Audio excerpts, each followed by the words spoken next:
eu vou falar de um tema que a impressão que eu tenho que ele não parou, ele não cessou. Eu vou falar de política, mas você não se preocupa, a gente não decorou, porque a gente vai estar falando de política. Na verdade, nós colocamos a cortina, para quem não sabe, o Aviva Jovem está vindo aqui assistir os jogos, e a gente decorou, viu? Foi bom, até quase engasgou aí, né? Então eles colocaram bandeiras, colocaram tudo, ficou lindo aqui, e graças a Deus nós ganhamos, né? Eu fui contundido, o Richarlison foi no meu lugar, eu dei espaço, falei com o Tite, vamos investir nesse menino. Fui para um retiro de pastores, pensando que ia ser uma bênção, um seminarista me pega. E lá, no primeiro dia, quando eu cheguei no acampamento, que era para descanso, para desfrutar, já me quebra o braço.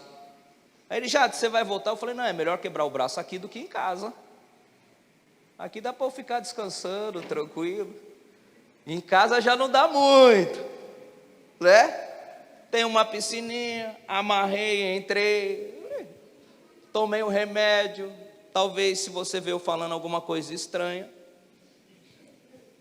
ou vendo algum anjo, falando sozinho, é o efeito do remédio para dor. Tranquilo?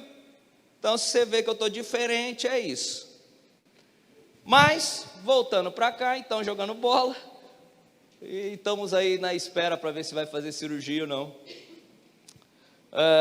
nessa semana. Mas vamos que vamos, né? Ainda tenho o meu melhor braço, está livre. Algumas dificuldades que todos têm, ir no banheiro, né? E outras coisas mais assim. Mas em tudo Deus seja louvado. Pensar eu deixar de aproveitar 3 dias lá, porque estou assim, eu tomei remédio, aproveitei bem pra caramba, quase que transcendi, né? E estamos aí. Deus é bom, não é? E eu vou falar de um tema que na verdade eu já abordei no Ministério Jovem. A gente fez com a equipe, nós fizemos num sábado, antes da eleição, o proibido. Falar de política pode, não falar de político. Algo difícil da gente fazer hoje em dia, né? E essa mensagem, na verdade, é algo que foi plantada no meu coração, uma reflexão. E hoje a gente vai estar trazendo essa reflexão. A gente teve o encontro dos casais, e um dos nossos encontros de preparação para a nossa programação, lá também eu pude dar uma pincelada do que eu vou refletir aqui com vocês. Então, eu geralmente pego um texto, e a gente lê o texto, explica o texto. Eu tenho vários textos, né? Então, eu estou saindo da forma como usualmente eu uso para pregar. E a gente vai começar trabalhando essa reflexão. E no final, eu vou fazer os apontamentos do que a Bíblia diz, do que a Bíblia ensina a respeito desse assunto. Entenderam aí? Tranquilos? Então, a primeira pergunta que eu gostaria de começar é: quem você representa? Quem você, e eu estou sendo bem pessoal mesmo, representa? Quem o Jadson representa? Fica aí com essa pergunta. Para mim, a gente tem vivido um momento conturbado, não tem? Na questão da política. Eu pensei que ia acabar, logo que acabasse a eleição. Acabou? Sim ou não? E dá a impressão que não vai acabar nunca. Não sei se você está que nem eu assim. Dá a impressão que não vai acabar. A confusão não para. E aí existem vários fatores. Vários. Tendo um homem, já tem motivo para ter problema. Não é? Porque um homem perfeito, em todas as esferas da vida, vai gerar imperfeição. Lembrando que dentro da igreja a gente tem imperfeição. Então, o único que é perfeito aqui, quem é? Só Ele. Lembre-se disso, né? Os pastores erram. Lembre-se disso. Tranquilos nisso.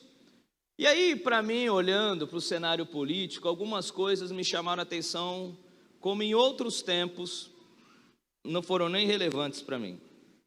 Primeira coisa, que geralmente quando a gente vai escolher alguém, algum candidato, a gente vai sempre procurar escolher alguém que nos representa. Sempre, sempre. Nós vamos procurar alguém que nos representa. Porque na sociedade nossa tem várias demandas. Então, cada um, você está votando naquele que você acha, ó, esse aqui é mais parecido comigo. Eu lembro num período de eleição, foi que o CQC, um programa da Bandeirante, fez o seguinte: a Willia Fitfib, acho que o nome dela é isso, não lembro direito o nome dela, mas era isso, ela foi dar uma notícia no jornal, foi feita uma pesquisa, dizendo o seguinte: se você tivesse a oportunidade de trabalhar através do nepotismo, isso quer dizer cargo favorecido por familiar, se você ficasse com dinheiro a mais, se você aceitasse vantagem, e foi feito várias perguntas nesse tipo, tentando mostrar que aquilo que os políticos faziam, né, jogando para a população, se caso estivesse no lugar deles, se iam agir de forma diferente. Eu lembro dessa cena. Era o último jornal da noite, ela falando com pesar. E o pesar dela era assim, porque o resultado disse que muitos de nós, se estivéssemos no lugar dos políticos, faríamos a mesma coisa. Quando ela leu, ela fez assim: eu não sei então por que a gente está aqui. Por que a gente está denunciando? Porque os políticos são a representação do povo. Ponto. Não são uma casta diferente, não. Somos nós lá. Isso sempre foi. Isso nunca mudou. Mas, nessa eleição aconteceu algo diferente para mim. Pela primeira vez, em vez da gente escolher aqueles que nos representariam, nós passamos a ser representante daqueles que são candidatos.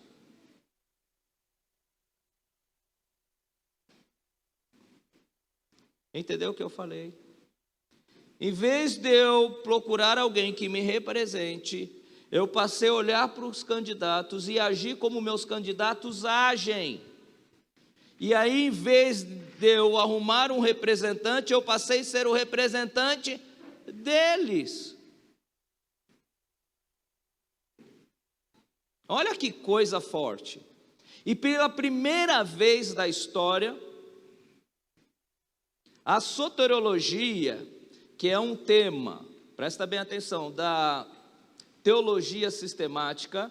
Quando eu falo teologia sistemática, teologia é estudo a respeito de Deus de forma organizada por temas, e uma delas é a soteriologia, que é a salvação. Mudou. A discussão da salvação, presta bem atenção,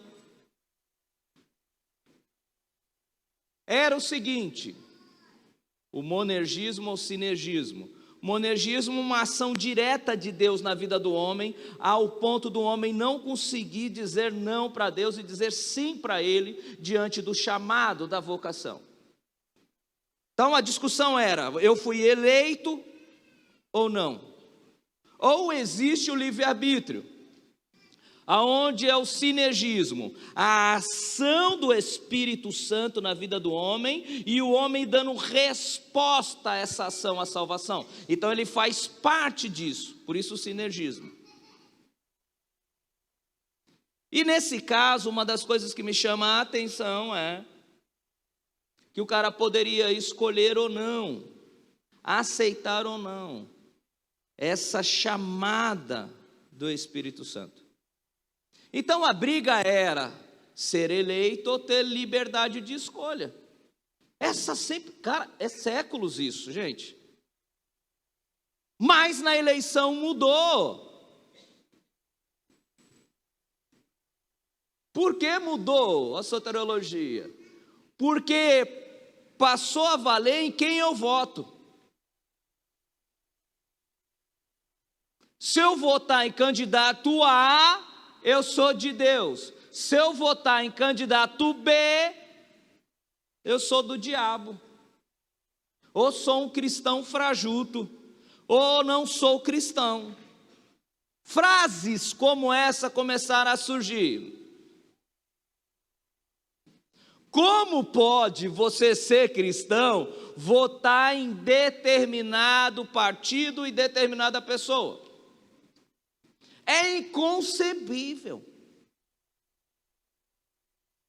Quer dizer então que a salvação agora não tem mais nada a ver com o Espírito Santo, não tem nada a ver como resposta do homem, em si,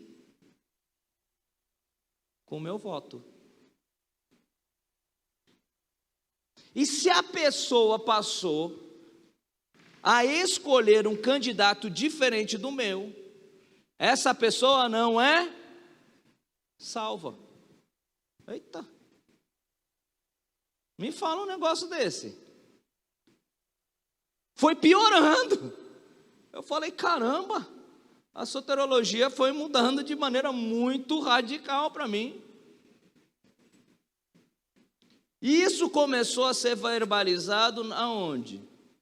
Nas redes sociais.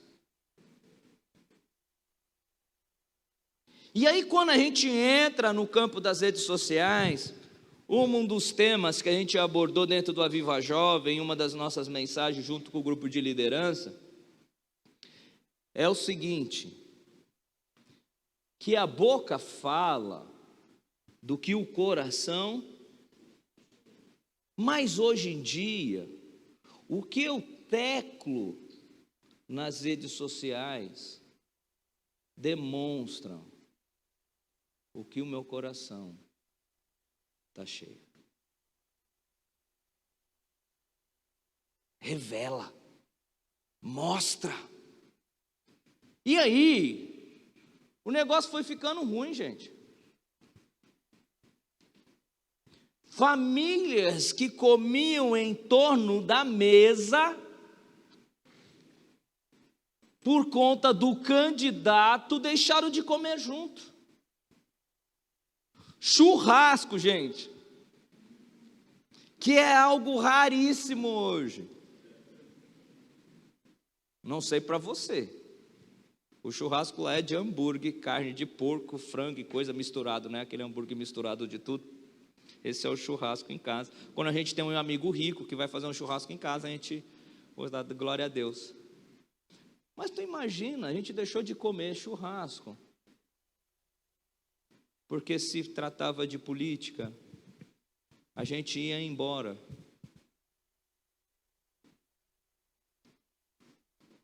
Almoços em casa.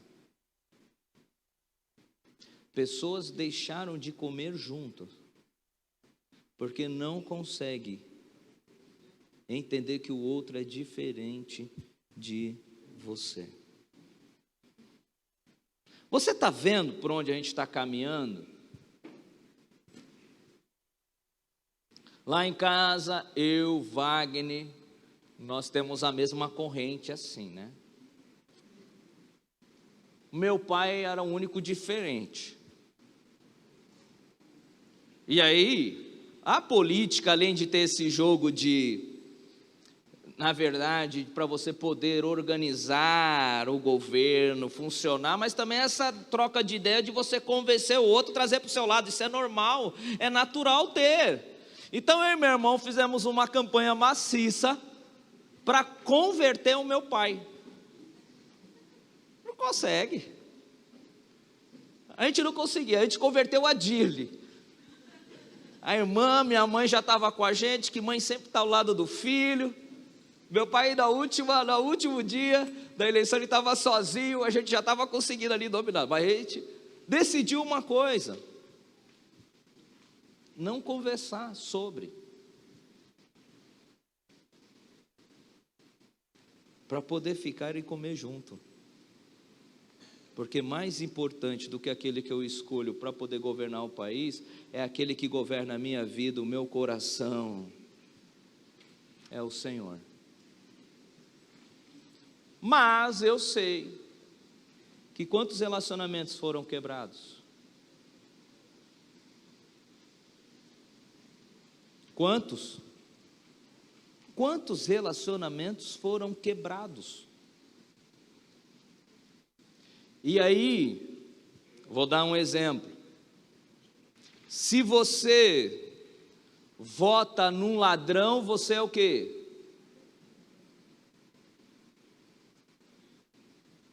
Mas para por aí?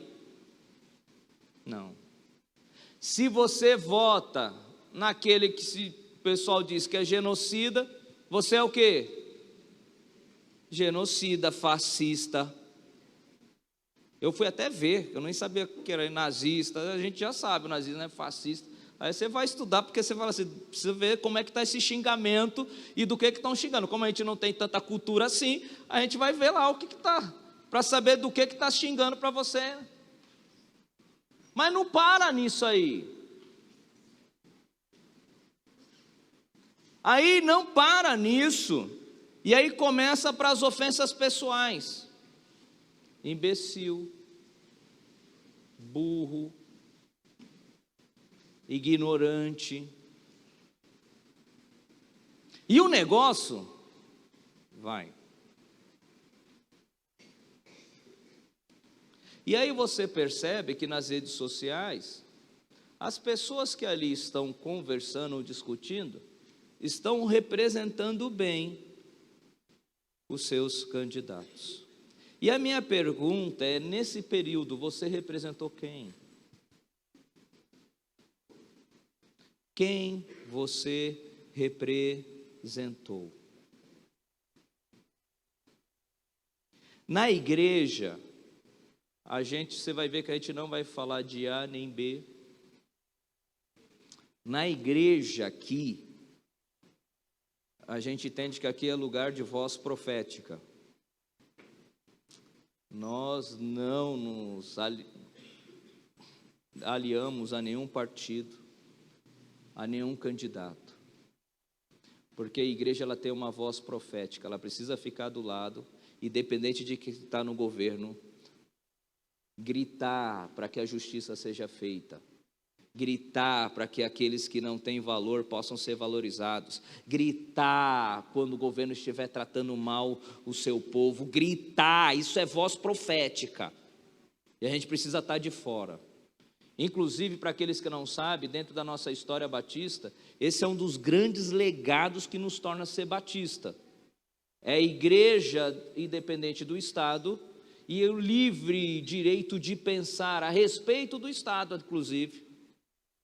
São duas marcas distintas nossas. Poderia falar das outras, mas não vou falar agora. Nós brigamos por isso, para que você possa ser livre para dar a sua expressão, sua voz, para que você possa pensar.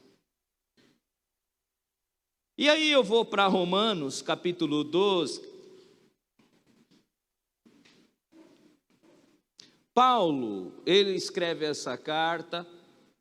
Ele está em uma ilha, não sei se é Creta, nem pesquisei direito. Eu sei que ele está recolhendo ajuda para poder levar para Jerusalém. Aquele texto que a Zaira colocou, é isso aí mesmo, eles estão recolhendo porque o pessoal de Jerusalém está passando necessidade. Então ele está indo nas igrejas, e é nesse percurso que ele escreve para Roma. E quando ele escreve para Roma, presta bem atenção, lá foi uma igreja que ele não construiu. Não foi uma igreja que começou a partir do ministério dele. Essa igreja, outros construíram, mas ele escreve para ela. Por isso que igreja, essa carta, ela tem um conteúdo teológico mostrando que todo mundo é pecador, não tem distinção de raça, de cor, de nada. Se você é judeu, se você não é judeu, todos são pecadores. Vai mostrar que todos merecem a morte, mas a graça, o dom gratuito de Deus vem, o sacrifício de Jesus nos liberta, e é para todos. Ele vai falando nesse sentido da carta. Essa igreja é uma igreja dividida, não politicamente, mas é uma igreja dividida, onde eles têm uma maioria e tem uma minoria. A maioria dessa igreja de Roma, ela é gentílica. Isso quer dizer que a sua minoria é judia. Pelo fato de ser gentílico, e para quem não sabe quem é gentil, nesse sentido, é aquele que não faz parte do povo judeu. Isso quer dizer que eles poderiam comer de tudo que caísse na mesa, eles comiam. Os judeus, pela restrição da própria religião, não podiam. Há dias sagrados, momentos sagrados, comidas sagradas, e por conta disso eles não mudavam a sua forma de pensar, e os gentios, que era a sua maioria, achavam que o que eles faziam para agradar a Deus era besteira. Então a igreja estava dividida. E Paulo vai escrever exatamente porque essa igreja tem uma maioria e tem uma minoria. E ele escreve com a ideia de que, quando entra Jesus, passa a régua. E todos estão debaixo dessa régua, que é Jesus. E quando eu falo régua, é porque régua, ou cânon, que é a vara de medir, é a que serve como padrão. O padrão não é mais o que eu penso como gentil, fora do judaísmo, nem o que o judaísmo me ensinou. O padrão é Jesus. Ele é o padrão a ser seguido nas nossas relações. É assim que surge essa carta, com essa preocupação. Entenderam isso? Tranquilos? Aí ele começa. Então, até aqui o 12, ele vai falar sobre a questão que todos pecaram, a salvação, a justificação. Ele vai falar vários termos da teologia, que eu nem vou entrar aqui, porque não é esse o propósito. Mas, capítulo 12, versículo 1 e 2 diz assim, e eu vou passar por cima dos textos, viu gente? Não vou nem me deter muito. Portanto, caros irmãos, rogo-vos pela misericórdia de Deus, que apresentem o vosso corpo como sacrifício vivo, santo e agradável a Deus, que é o vosso culto espiritual. Pela primeira vez na história aqui, o sacrifício já não é mais um animal, ou um outro ser daquele que está oferecendo.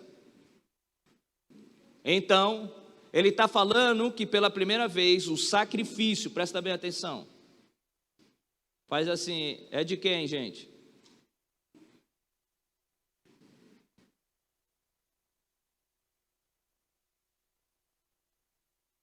Não é o outro. Ele está falando o sacrifício que agrada a Deus é quando eu me sacrifico, quando eu me coloco no altar. Olha. E ele fala que isso não pode ser feito de maneira impensada. A palavra aqui que ele utiliza para o culto espiritual, ela tem a ver com a lógica, com a racionalidade. Tem a ver que eu tenho que entender o ato que eu estou praticando, aquilo que eu estou fazendo, eu preciso compreender, porque senão se torna um culto vão. O vazio, é aquele culto que eu não estou pensando nesse ato que eu estou praticando. É o orar sem pensar, é vão. Porque eu não estou orando com o coração. E quando se fala de coração, para eles naquele período é a mente. Então o culto racional é um culto que eu entendo que eu vou ter que me sacrificar. E que isso é agradável a Deus. Entenderam? Então, mudou quem vai permanecer no altar. E a maior dificuldade é que o sacrifício é vivo. Se o animal está morto, ótimo, gente, coloca ali, toca fogo, ótimo.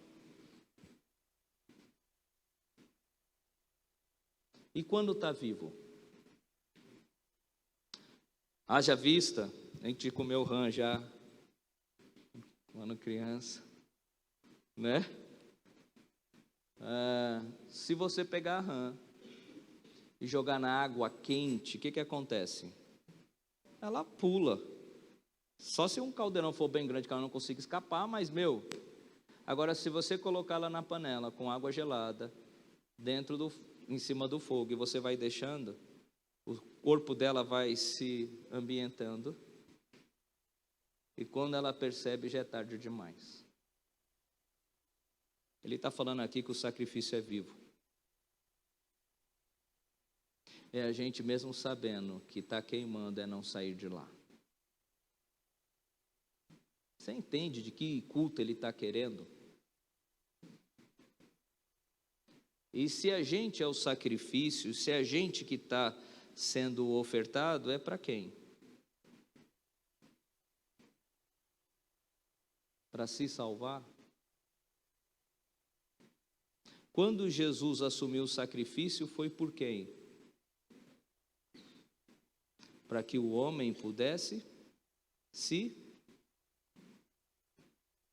salvo. E aí ele continua: e não vos amoldeis ao sistema deste mundo, mas sede transformado pela renovação da vossa mente, para que experimenteis quais seja a boa, agradável e perfeita vontade de Deus. E aí ele já começa a falar que, então, além de eu ser um sacrifício, de eu permanecer no altar, ele está falando que existe uma vontade perfeita. Mas ele também fala que o mundo tem a sua própria vontade. A vontade de fazer aquilo que é contrário à natureza de Deus e aquilo que Deus representa.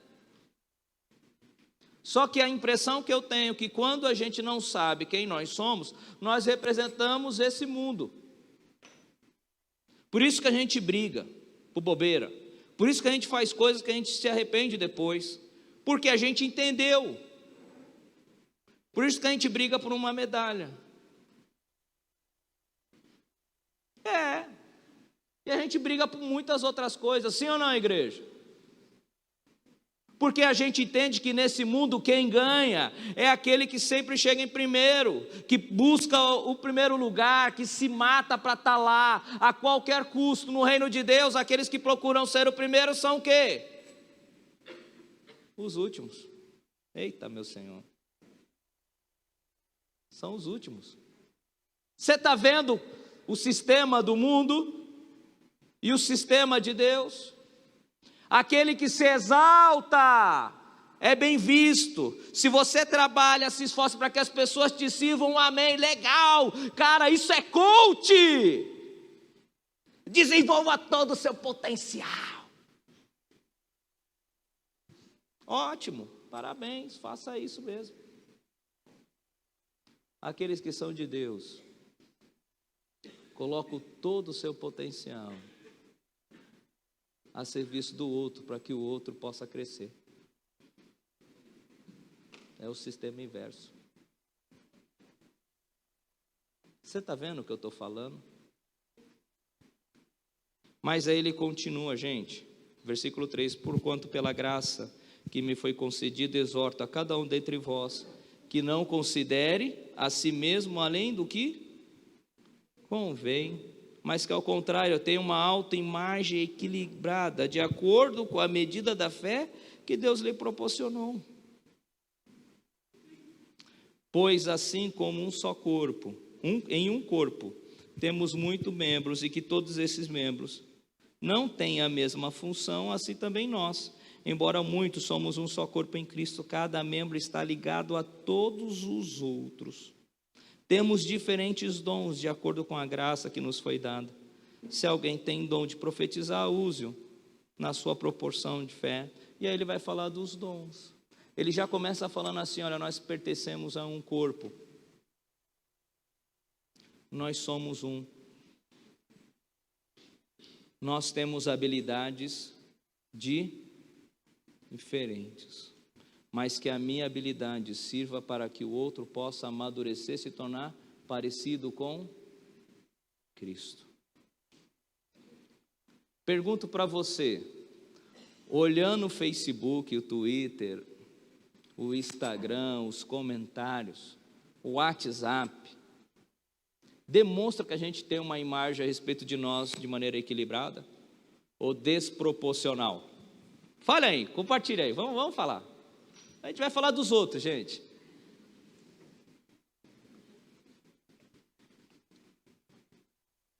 É desproporcional? Hein? Você não sabe de nada. O que não sabe de nada está acima daquele que sabe?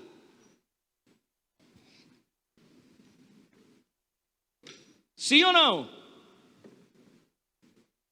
Você está vendo?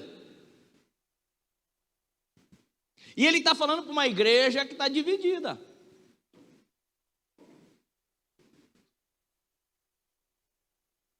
Todo mundo aqui está reunido em nome de quem? De Deus. É o mesmo Cristo. E ele está falando, olha, vocês são diferentes. E as habilidades de vocês é para que todo o corpo seja edificado. E aí ele continua, o que tem que nos motivar a caminhar junto? Olha aí versículo 9. O amor seja sem qualquer fingimento. Odiai sim os do partido diferente. Odiai sim. É isso que está falando aí? Ai, cara, minha Bíblia, viu? Ai, eu não sei. Ela está falando apegai-vos ao bem. Olha que coisa, gente. Eu não sei que Bíblia a gente está lendo. E olha o versículo 10, porque aí tu pensa que vai melhorar. Não, o negócio começa a piorar. Amai-vos dedicadamente uns aos outros. O que é dedicadamente? Fala para mim, o que é dedicadamente, gente? Hã? Em todo tempo, com esforço, dedicadamente tomando cuidado, para estar amando o tempo todo, Ai, mesmo que ele me xingue no WhatsApp.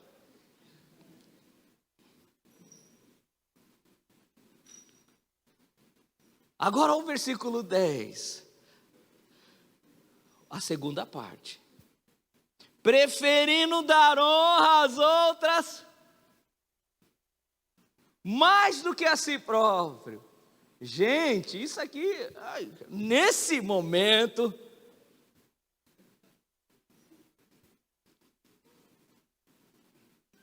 como é que você tem respondido? Dar honra às outras pessoas. Como é que a gente dá honra às outras pessoas, molecada? Como é que dá honra a outra pessoa? O que é dar honra? Fala aí os adultos aí. Hã? Servindo. Dar honra é reconhecer o que o outro é. Ó, é trazer reconhecimento. Um cara é um bom motorista. Como é que eu dou honra? Cara, o cara é um bom motorista, meu. Isso é dar honra. Quando eu desonro, ele não presta para nada mesmo. E aqui, gente, eu posso falar, porque rede social é pública, né? Eu lembro que na época de campanha, né, a gente está tentando trazer gente para votar naquilo que a gente acredita. Ótimo. Então é esse jogo mesmo. Traz para cá, faz uma propagandinha ali, pô, militante, vai. Eu coloquei um do pastor lá, Luciano. Mas muito engraçado, porque aí tem um amigo meu, eu posso falar o nome dele, Arthur, não sei vergonha. Abençoadíssimo. Estou dando honra, tá vendo? Um garoto lindo. Esse cabra, rapaz, eu não vejo ele há anos. Ele entra no meu Face e fala, mas o que esse cara está falando aí não tem nada a ver, é muito raso. Eu falei, Olá, Arthur. Quer ir? Presta atenção. Existe, não é o Tutu, é outro Arthur, é de São Paulo esse, amigo do Valnei, nosso amigo. Ó, já ficou até com medo, né? E nem você, não é você não, também fica tranquilo, né? Esse é um Arthur de São Paulo, ele é um abençoado mesmo. E aí, eu vou responder, Arthur, cara, que bom falar contigo, hein? Quanto tempo, hein? Meu, que saudade, viu, filho? Que bom que nós pensamos de forma diferente e amamos o mesmo Deus. Não vejo a hora de te encontrar. Ponto. Acabou. Teve mais alguma coisa? Acabou. Eu mostrei quem eu represento? Sim ou não? Mostrei ou não? Pode falar. Aí, passa-se um tempo, eu coloco um post sobre pastor Hernandes Dias Lopes, presta bem atenção, falando do esfriamento na Europa e os cuidados que a igreja brasileira tem que ter. Quem comenta? O Arthur. E aí ele já comenta assim: por isso mesmo que está se esfriando das igrejas, os pastores estão pregando partido, estão pregando... Eu falei, que diacho que esse cara está fazendo?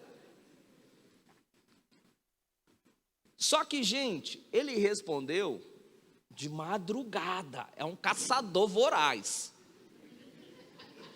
Não dorme, eu não sei como que faz, trabalha o dia todo e fica ali. Gente, quando eu acordo, eu olho, já estava um se xingando dentro do outro, dentro do meu perfil. Mas tu é um imbecil. Eu falei, cara. Aí eu fui olhando, falei, e outro pior, e caramba. E eu falei, Jesus, eu estou falando. Deixei todo mundo de castigo. Apaguei todos os comentários.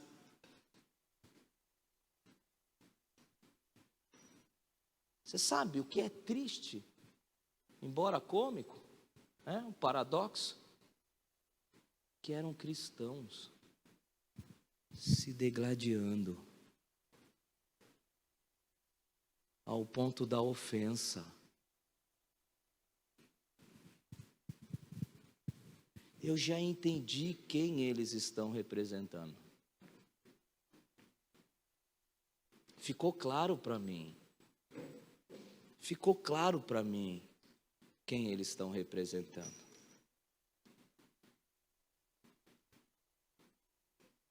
Lá na casa do meu pai, teve um momento que a gente teve de tensão. Eu e meu irmão de lá, de cá, a gente com jeito. Algum argumento mais um pouquinho espiritual. Mas teve um momento que a gente percebeu que isso não estava fazendo bem para a nossa.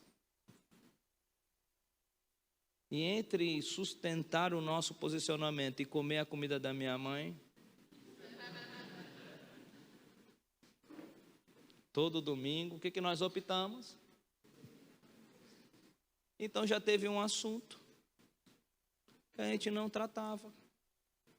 Eu já sei, porque cada um já sabe qual é o seu lado.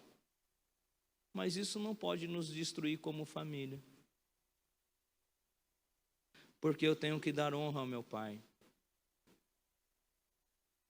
E na casa do meu pai, quem manda? Na casa do meu pai, quem manda? É ele. Até falei, né, de manhã. As meninas pequenas aprontaram. E aí, né? Vamos lá, nós vamos acertar as coisas lá no banheiro lá agora. Meu pai olhou bem para mim.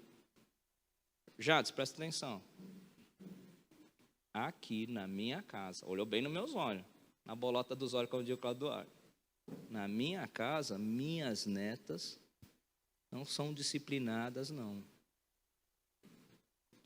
Aí eu olhei e falei assim, é na sua vez, né? Na sua vez, filho, você lambuzou. Chegou a minha, tu fica esse negocinho. Para as meninas lá é Disneylândia. Mas eu lancei uma promessa, quando chegar em casa, nós vamos nos acertar. Então, quando eu chego na casa do meu pai, eu respeito, porque ele é meu pai. Apesar de pensar diferente. Conseguimos trazer a Dili para o nosso lado. Minha mãe também, ele ficou isolado. Mas a gente come todo domingo lá. Você entende o que eu estou falando? Porque a gente precisou decidir que identidade, quem a gente quer representar. E quando eu olho para o texto aqui, dá a impressão que a gente perdeu a nossa identidade. Quando a gente perde a nossa identidade, a gente pega qualquer uma. E passa a representar e a viver como o pessoal do mundo. E fazer e agir como o pessoal do mundo. Se você é do mundo, parabéns, é isso que você tem como representar. Mas se você é de Deus, você não pode ter essa representatividade. Ou ser esse representante dessa forma de pensar. E aí olha o que diz o texto. Não, versículo 11, não sejais descuidados no vosso zelo, sede fervorosos no Espírito, servi ao Senhor. Alegrai-vos na esperança, sede paciente na tribulação, perseverai na oração, cooperai com os santos nas suas necessidades, praticai a hostilidade. Não acredito. Está ali isso aí? Ah, que chato, hein? A hostilidade é melhor no mundo que a gente está vivendo hoje do que a hospitalidade. A hospitalidade é receber bem. A sua casa você consegue receber bem todos? Ou só aqueles que pensam igual a você? Abençoai os que... Ah, gente, não acredito. Abençoai os que vos perseguem. Sabe aquele que fica esperando o teu post? Sabe aquele que fica esperando tu colocar para... Eu estou falando em outros tempos, né? Não tem nada a ver com... Olha o que ele fala. Abençoai e não amaldiçoeis. Ele me xingou de ladrão, a minha resposta para ele é: você também, né? Não? Aqui, que Deus te abençoe. Ó. Você está vendo? Ah, mas ele me xingou na escola. O que você faz? Não pode pagar o mal com o mal. Tu acredita que os adultos têm dificuldade nisso? Eu fico pasmo. Não é só os adultos, não? Não, Mateus? Não é? Ah, eu também concordo. A gente tem esse negócio. Mas você está vendo? Porque o padrão agora é Jesus. Jesus é a régua da maneira como a gente vai lidar com o outro. E a gente perdeu a mão nisso. E aí ele continua assim, ó. Alegrai-vos com os que se alegram, chorai com aqueles que estão pranteando. Gente, não tem gente que está chorando porque perdeu a eleição? Tem um monte. O que a gente tem que fazer? Chorar com eles. Tem aqueles que se alegraram porque venceram, ótimo. Se alegra, tá bem, cara, vamos orar mesmo, continuar clamando por Deus e vamos embora. É difícil fazer isso? Isso tem a ver com ser sacrifício vivo. Essa forma de agir.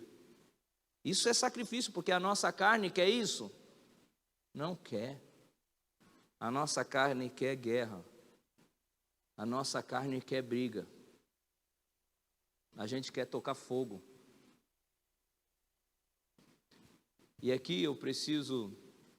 Não, vou falar isso mais lá na frente. Vivei em concórdia entre todos, não sejais o quê? Mas adotai um comportamento humilde para com todos. Não sejais sábios aos vossos próprios... Vê? Sabe o que ele fala para ser arrogante? Imagina aqueles que ganharam a medalha, chegar na frente da molecada que perdeu. Chegar assim, ó. Eu sou melhor que você. Ó, é isso. Você está vendo? A gente vai montar uma classe agora, que vocês vão ensinar esses adultos aqui, que a igreja não sabe. Agora a pessoa humilde, presta bem atenção, embora ela está muito feliz porque chegou em primeiro lugar, ela está preocupada com aquele que está chorando porque perdeu e fala assim, campeão, isso aqui é só um jogo. Está vendo? Vai lá, se preocupa com o outro, ó, é isso aqui é igreja. Aí eu pego alguns, o bom é que a gente está falando de muitas pessoas, né? Anônimas.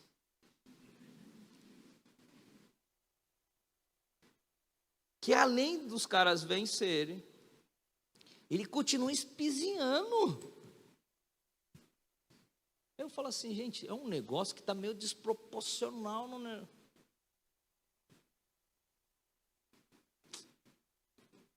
E ele fala assim, ó, não vivei com arrogância. Ninguém devolvei mal por mal, versículo 17. Procurai proceder corretamente diante de quem? De todas as pessoas. Olha, escuta que eu vou falar, nós vivemos num país livre. Você pode manifestar, desde que você não ofenda, não prejudique, não impeça a pessoa de ir e vir. Deixa as pessoas protestarem. Deixa livre. Eu fico com pena, às vezes, que eu falo assim, caramba, os caras estão lá, sol e dia. Estão lutando por uma causa. Eu fico com o coração condoído. Assim como fiquei quando o outro lado também perdeu. Sabe?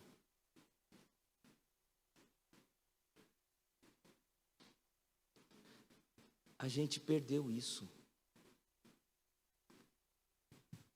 E eu acho que a gente perdeu a mão nesse sentido. Olha o versículo 18: empreendei todos os esforços para viver em paz com todos.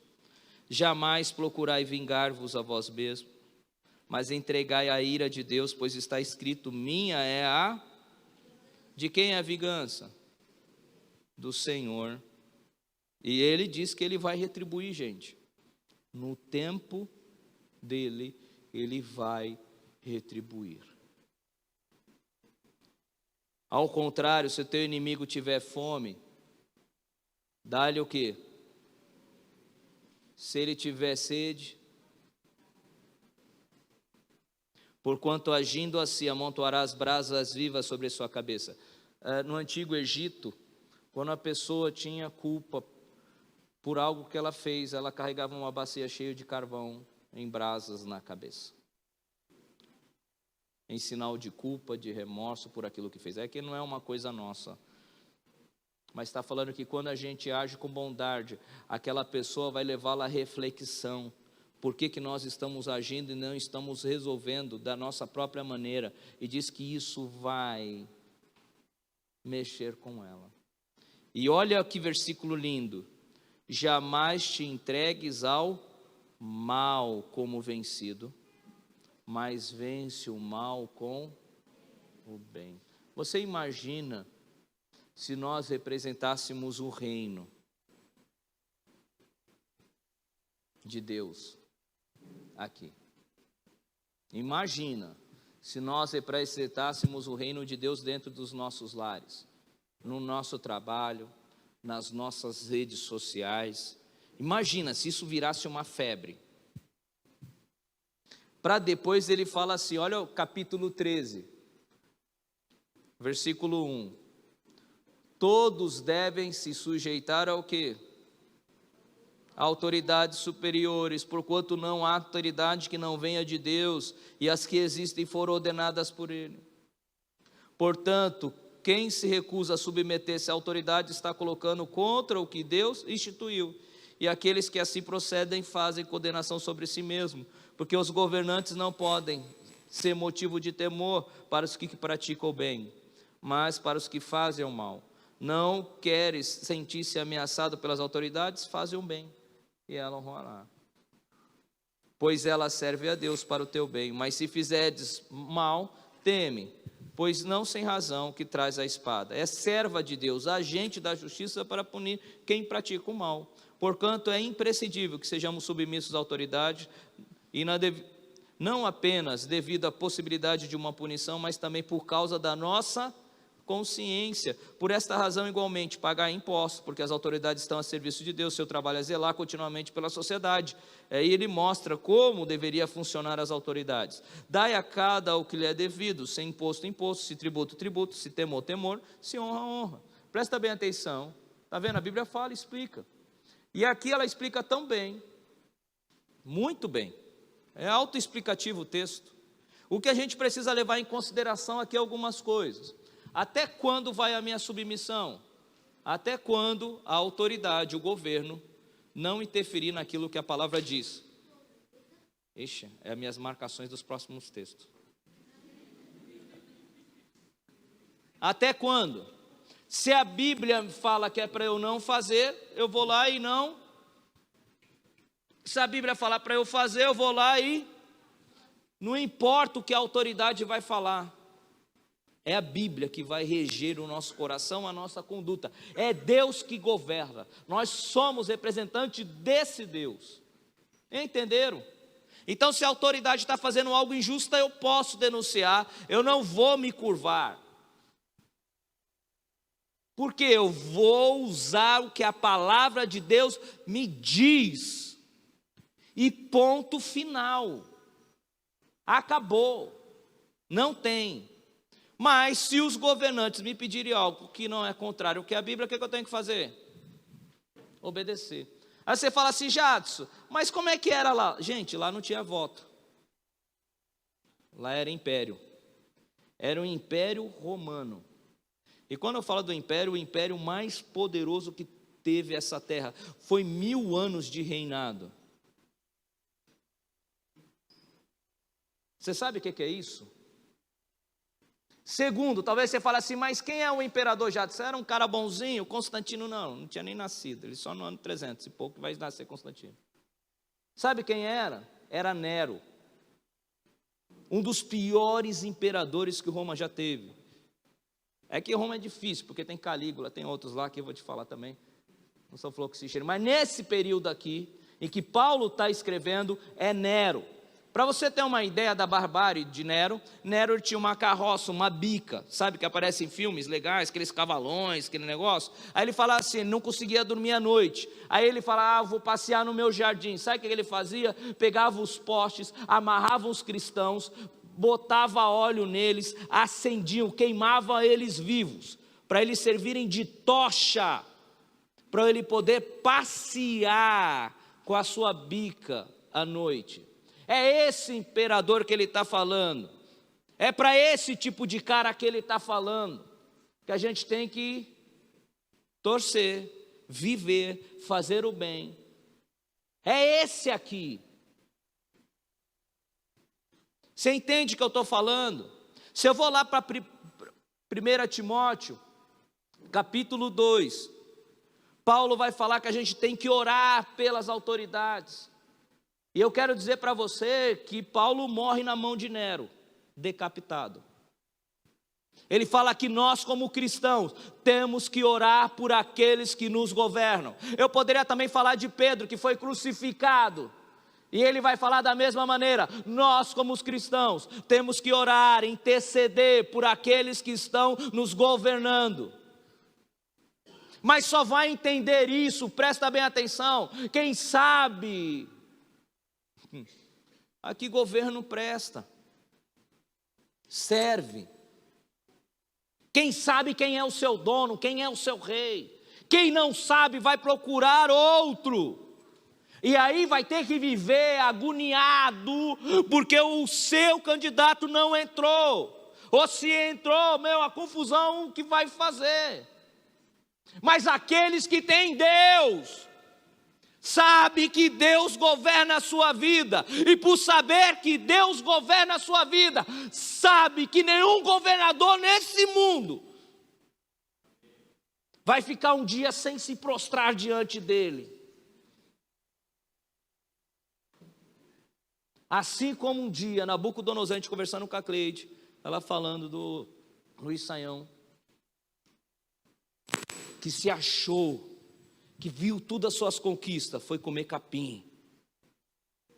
Porque pode sair reis e entrar reis, governos, o nosso Deus permanece. Quem tem isso, quem tem essa convicção não se rende. Por isso, presta bem atenção, quando os cristãos, por amarem a Jesus, são pegos, eles não lutam. Não lutam. Quando os cristãos que amam a Deus são pegos por conta do Evangelho, eles não lutam. Você vai ver a imagem deles muitas vezes indo para a praia, como a gente já viu alguns tempos atrás, os 20 e poucos, o macacão, e no seu último momento estão cantando, sem revidar, sem xingar, sem gritaria, sem nada, porque eles sabem que o reino de Deus não se acaba com a vida deles, e quanto mais mártires são mortos, mais o reino de Deus avança. Um império poderoso tentou esmagar a igreja e não conseguiu, ela prevaleceu. Mas quando a gente vai entrando no período medieval da história, quando a igreja passa a se tornar o cristianismo a religião do império, inicia-se a era das trevas, aonde aquele que pensava diferente era queimado em fogueira, morto, porque adorava outros deuses, e tudo isso feito em nome de um Deus que não está na Bíblia, porque se tornou igreja-estado.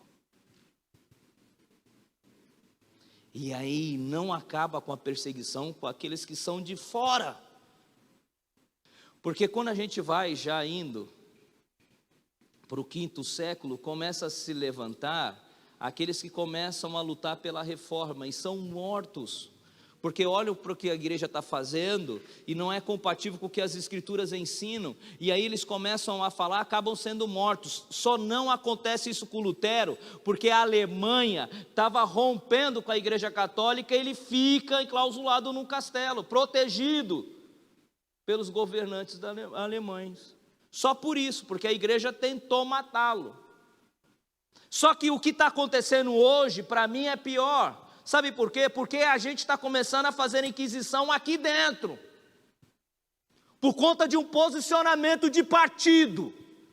Então a gente começa a provocar, aí a gente começa a afastar, e na verdade a gente queria ver aquela pessoa aniquilada, em nome do Deus que nós servimos. Não tem nada a ver com o nosso Deus das Escrituras. O Deus da Escritura olha para aqueles que não querem servir e deixa eles irem. É o jovem rico. Você quer a vida eterna? Então, entrega tudo e ele vai embora. É interessante que diz que nesse momento Jesus fala assim: caramba, como é duro um rico entrar no reino. E aí a gente começa as perseguições já não mais fora, a perseguição está aqui. Porque o que determina se você faz parte daqueles que são de Deus é em quem você votou. O que isso tem a ver com o Evangelho? Fala para mim. O que isso tem a ver com o Evangelho? Não tem nada a ver com o Evangelho. Sabe por quê? Porque nós fomos chamados para a reconciliação. Nós temos uma voz, que Jesus veio para reconciliar o homem com Deus. E Ele nos fez embaixadores dessa mensagem. Essa mensagem é a coisa mais importante que nós temos. Quem vai nos governar é importante, sim, mas não é o mais importante. Porque se eu sou cristão, eu sei que no tempo de tribulação, no tempo de aflição, independente de quem esteja no governo, eu vou continuar sendo leal ao meu Rei e Senhor. E sabe aquela música que nós cantamos? Que o Márcio cantou brincando? Como é que é? Logo eu, pobre pecador. Como é que eu posso me achar melhor que alguém? Porque a pessoa volta diferente de mim. Logo eu não sei porque Jesus me escolheu. Logo eu não sei porque a graça dele me alcançou. Logo eu, que errei nesse período de eleição. Porque às vezes a gente perde a mão, gente. A gente está tão no automático, a gente entra nessa convulsão, sem reflexão. Mas Deus nos trouxe aqui, para que a gente pudesse reajustar o nosso coração e recomeçarmos de novo. Tem pessoas que não comem mais. 2 Coríntios 5, 17. Olha o que o texto diz aí. Portanto, se alguém está em Cristo, é nova criatura, as coisas antigas já passaram. Tudo isso provém de Deus, que nos reconciliou consigo, mesmo por intermédio de Cristo, e nos deu o ministério do quê? Da confusão,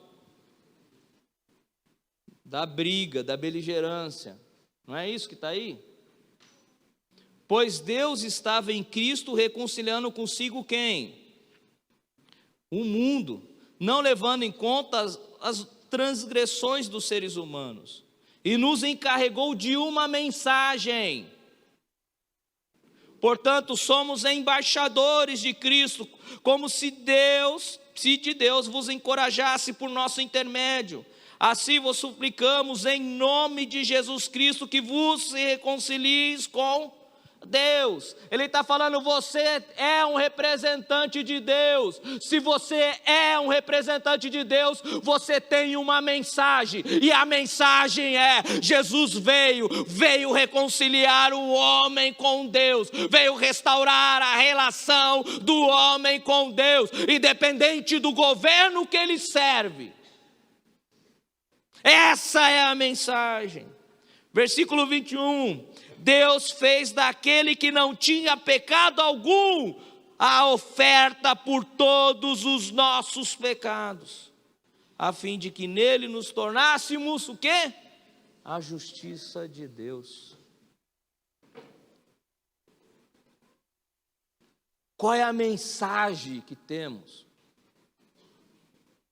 que estamos proclamando nas redes sociais, aqui dentro da igreja, dentro das nossas casas, dentro das nossas famílias? Qual é a mensagem? Se a sua casa só tem mesa para política, é a pior mesa que você poderia comer. O problema não está nos candidatos, está em você, em mim. Se na relação do almoço, no comer junto, é só isso que a gente conversa, é pobre demais a nossa relação, miserável demais a nossa relação, porque nós temos uma mensagem. Pergunto para você, quem você tem representado?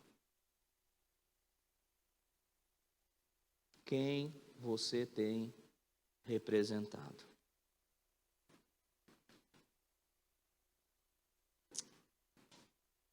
Vou parar aqui, puxa.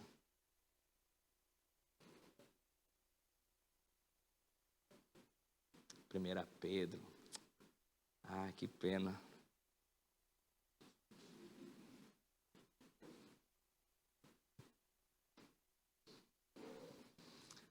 Que pena. O tempo já acabou. O bom é que não dá para colocar o relógio. Não tem, eu estou aqui tão à vontade. Eu não sei nem que horas são. Mas como eu fiquei bom tempo sem pregar, por isso que eu estou assim, né?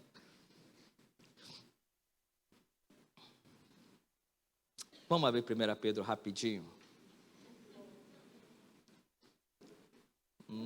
De manhã eu não consegui nem chegar nesses textos, gente. Só parei em Romanos. Mas vamos ver se... Sabe por que Pedro é outro? Discípulo de Jesus, era estourado como eu e você. Gente, eu sou estourado, hein?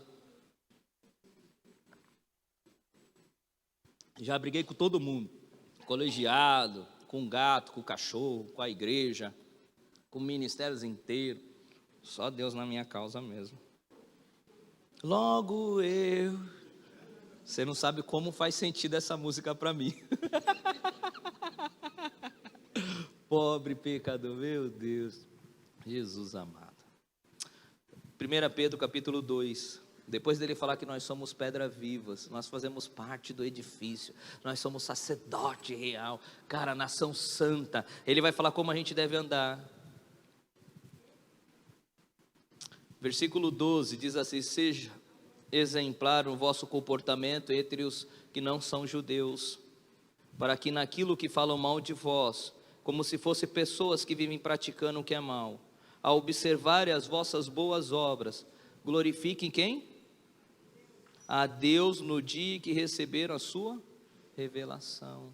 Ele está falando, as pessoas vão ficar falando mal mesmo. Parabéns, hein? Está falando mal de você por causa do Evangelho, por causa de Jesus, não porque você é um mau caráter, mas por conta de Jesus, você vai continuar fazendo as coisas boas, agindo, fazendo o bem.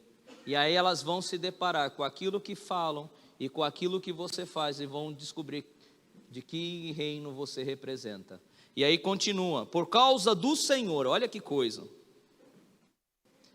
Submetei a vós toda a autoridade, constituída entre os povos, seja os reis, como os principais monarcas, seja os governantes, com poder por eles enviados, para punir os praticantes do mal e honrar os que fazem bem. Porque a vontade de Deus é que, praticando o bem, caleis a ignorância e os Cara, isso aqui vocês querem que eu explique? Como é que a gente cala o outro?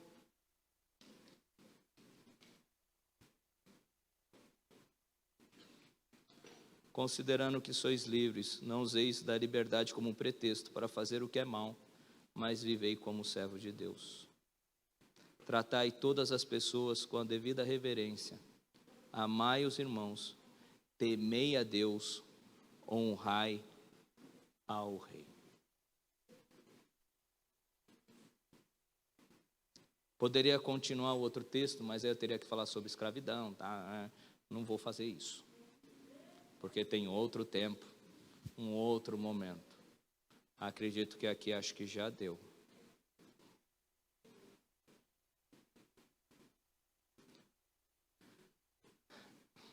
A gente vai ter que orar por quem quer que seja que assuma a presidência. Os nossos governos. O meu papel não vai mudar, como já não tem mudado por todos esses anos. Eu vou orar por quem estiver presidindo o meu país. Eu vou orar pelo meu prefeito. Eu vou orar pelo meu governador. Eu vou orar pelo meu país. Jadson, por quê? Porque eu estou obedecendo o meu Deus e Ele mandou eu fazer isso. Mas já, não tem argumentação. O meu rei manda, eu obedeço. O meu rei é quem? É Deus, é Jesus. Então eu faço, eu oro. Olha, Jesus disse assim: bem-aventurados são os pacificadores, porque eles serão chamados de filhos de Deus. Se tem um tempo onde os filhos de Deus precisam se manifestar, trazendo a paz em todos os cantos da nossa sociedade, é esse tempo. É esse tempo. Mas eu gostaria de finalizar dizendo o seguinte: talvez você tenha perdido a mão aí. Talvez você esqueceu de que reino você deveria representar.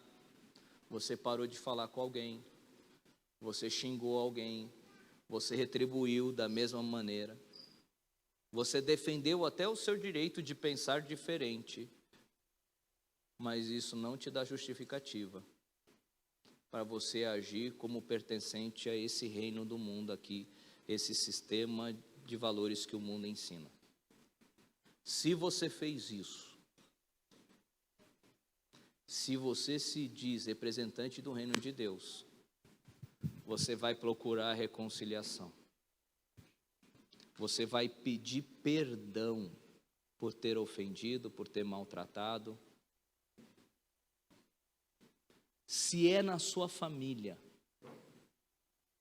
se você deixou de comer com a sua família, você como representante de Deus vai ter que ir lá e acertar. Mas Jadson não vai querer ouvir, não tem problema, e não é para você debater. É simplesmente para falar assim: olha, eu lhe ofendi, não entendi que você pensa diferente.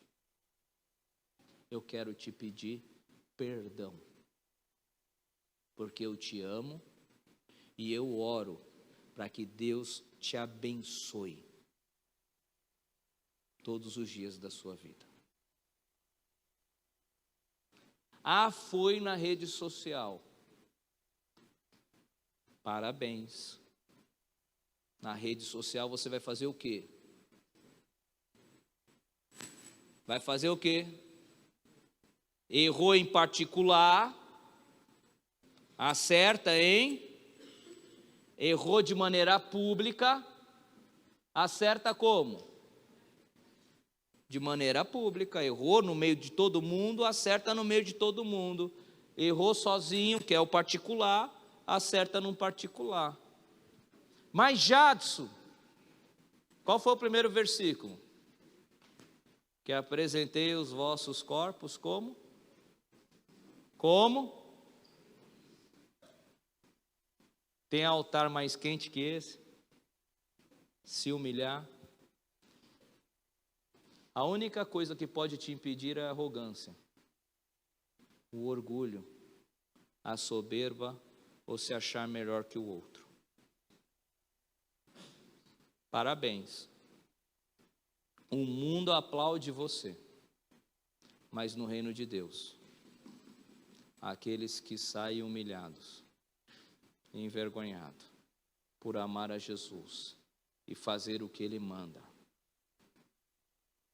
são exaltados no reino dele, não nesse reino.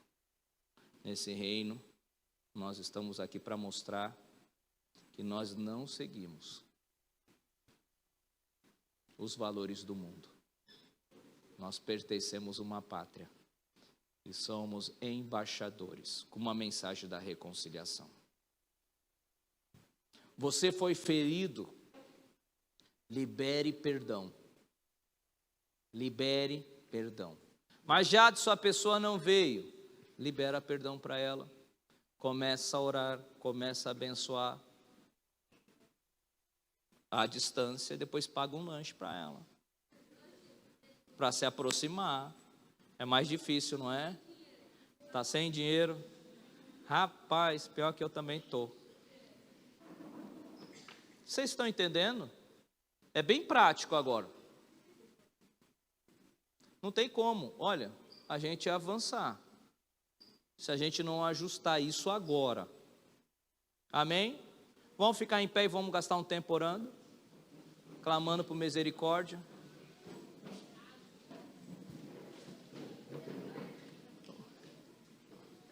Lembra da música?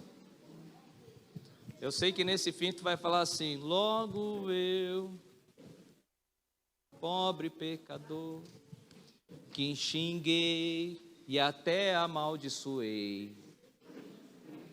Eu fiz porque perdi a cabeça e errei. Mas agora eu vou lá pedir perdão.